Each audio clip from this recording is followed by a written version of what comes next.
Another myth is that spiritual awakening is easy and that it's a blissful, peaceful process, a transition into a world of ease, a world without problems, in which all our anxieties and problems fade away.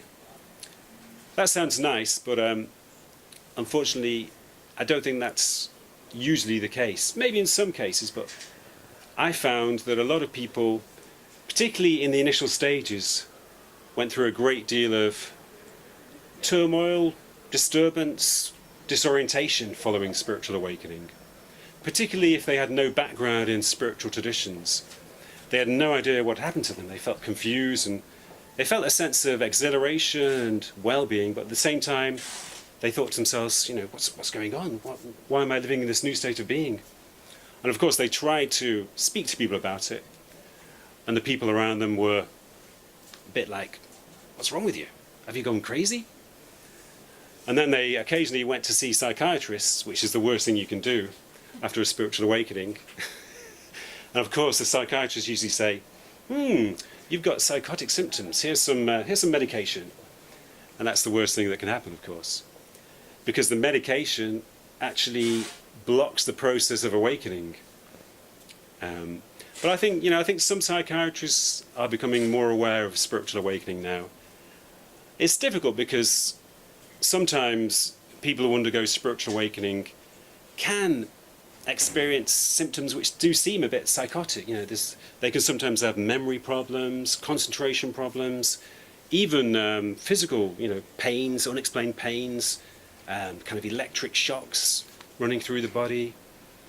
And if you undergo this kind of awakening, it can be a big upheaval, like an earthquake.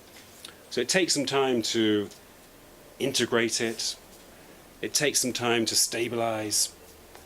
But I found that even though it can be very difficult in the beginning for some people, it does always eventually stabilize, even if it takes years in some cases. It's like a very, very slow motion earthquake. The earth is amazingly disrupted, but slowly the earthquake fades away and the ground becomes stable again. So spiritual awakening is like that in very slow motion.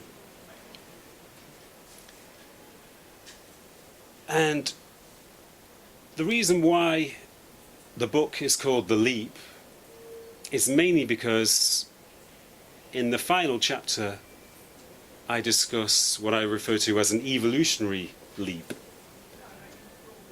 Because I think there is an evolutionary aspect to spiritual awakening.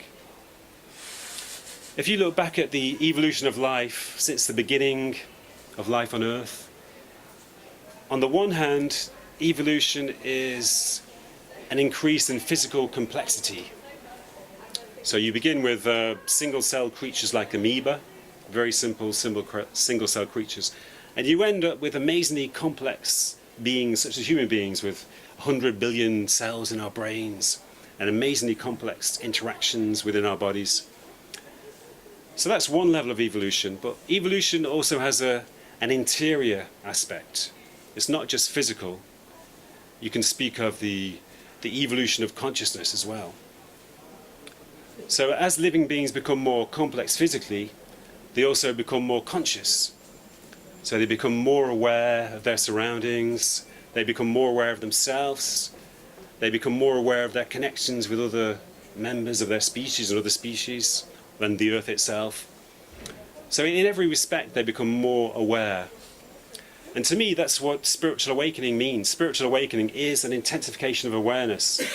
It's an intensification of our awareness of the world around us, of our connection to other people and other creatures. It's an intensification of our subjective inner awareness. We go deeper and deeper into ourselves and we find endless depths of consciousness and well-being and harmony within ourselves. So spiritual awakening is an extension of the evolutionary process.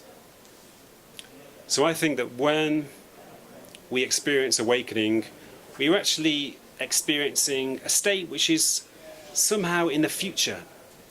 I think in the future, this sounds very optimistic, but I think in the future, wakefulness will be human beings' normal state. I think that's the direction in which evolution is heading. If you look at the world at the moment, it doesn't seem like it. But I'm optimistic, and I think there are trends which have been going on for at least 3 centuries which show a movement towards wakefulness.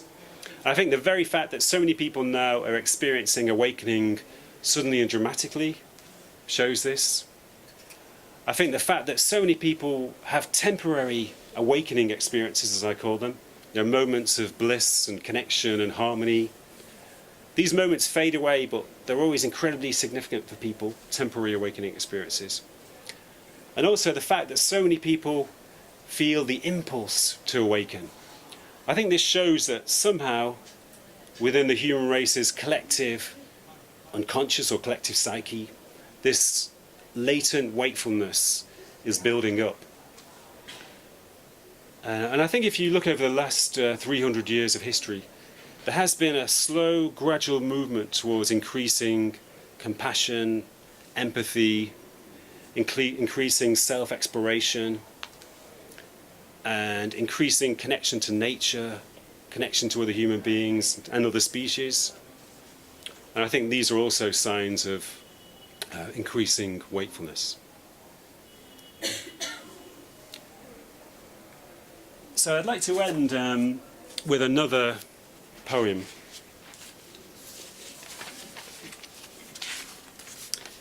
This is, although The Leap is not a book of poetry, I end the book with one poem called "The Human Race Will Rise Again."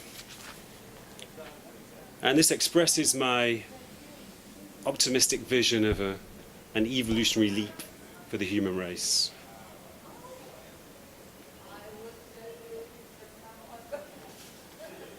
The human race will rise again.